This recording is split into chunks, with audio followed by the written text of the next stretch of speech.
Μάξουελ στο 20 για τον Ζλάταν Ιμπραήμοβιτς, το γκολ από το Σουηδό στο 21.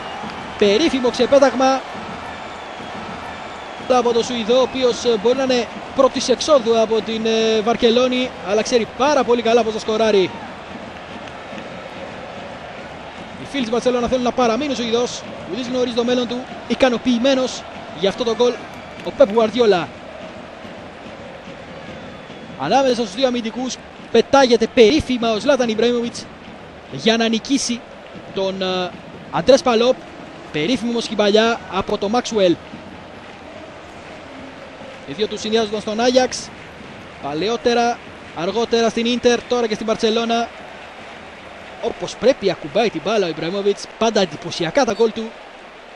Σεβίλη Μπαρσελόνα στο 21-0-1.